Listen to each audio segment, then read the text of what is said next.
Hello guys, in this video I'm going to show you how to check saved books on the Scribd application.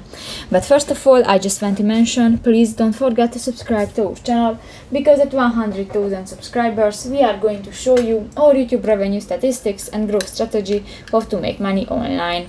So let's jump into it. First of all, open the application on your device.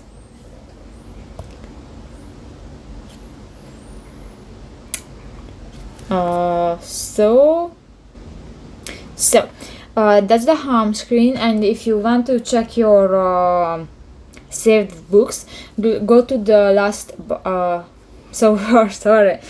to the lower bar, click to the saved button, and here you can check your downloads. But actually the app don't goes in with this my device, so I don't know why.